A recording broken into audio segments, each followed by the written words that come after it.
Welcome to today's deep dive. I'm your host, and I'm here with our resident expert. Today, we're taking a look at a very specific piece of hardware.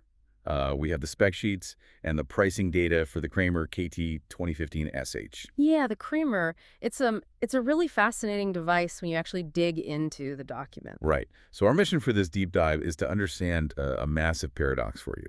Because looking at this, it's a 15-inch touch panel, looks pretty standard. But the list price we found is $2,648. Which is definitely a number that makes you double check the decimal point. I mean, seriously, for almost $2,700, I expect it to fold my laundry. Yeah. But the marketing materials, they aren't bragging about all these crazy features. They're actually aggressively listing everything it doesn't have. It feels like paying a luxury premium for a brick. You sort of are. But, in the world this device lives in, that brick status is the entire point. This isn't for your smart home. The documentation is really explicit here. It's for high security environments. We're talking Ministry of Defense, military intelligence, law enforcement. Okay, but before we get into what's missing, it does have some premium guts, right? Oh, absolutely. It's running Android 13.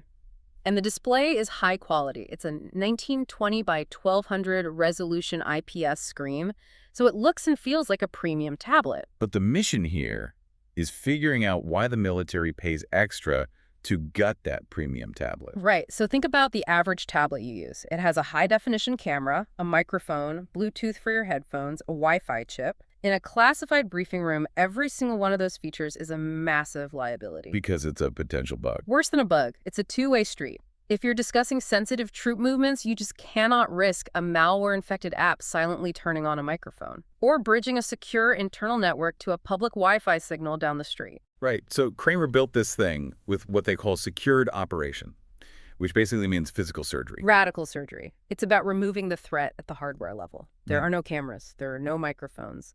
No speakers. And the really big one is the connectivity. Absolutely no Wi-Fi, no Bluetooth. None.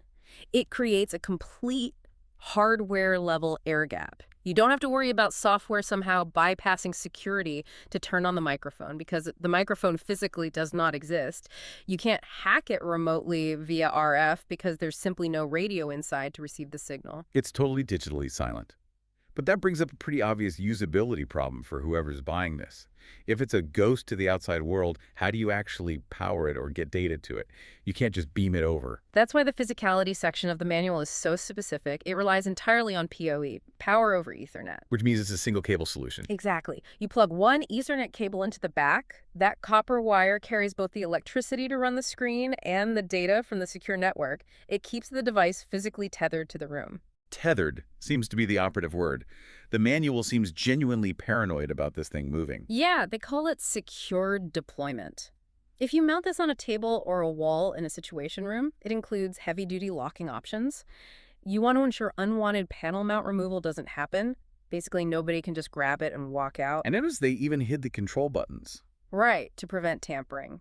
In a high-stress environment, you don't want an operator accidentally hitting a power button or fiddling with volume settings, not that they're speakers to control anyway.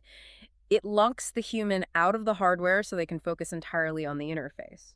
Which is funny because the interface sounds like the only normal part of this thing. That's the paradox we talked about. It's a locked-down vault on the outside, but it supports 10-point multi-touch and gesture capabilities. So you aren't stuck using clunky, outdated military surplus gear. Not at all. If you're dragging tactile maps across the screen or controlling a secure AV system, it feels responsive and fluid. It offers a totally modern user experience, just sanitized. It really reframes the value proposition for you as a buyer. You aren't paying $2,648 for a nice screen. You are paying for the absolute guarantee of silence. Exactly. It is peace of mind as a service. In a world where every toaster and wristwatch is trying to connect to the cloud, dumb hardware that physically refuses to talk to the outside world becomes a luxury commodity. It definitely makes you look at your own smart devices differently. We usually measure tech by how connected it is, but maybe the ultimate luxury is total isolation. For the Ministry of Defense, it certainly is. And it leaves you with something interesting to think about. As artificial intelligence gets better at things like acoustic side channel attacks, where algorithms can literally listen to the microscopic vibrations of a window or a keyboard, how long until this extreme military-grade dumb hardware becomes a requirement for regular corporate boardrooms, or even our own home offices.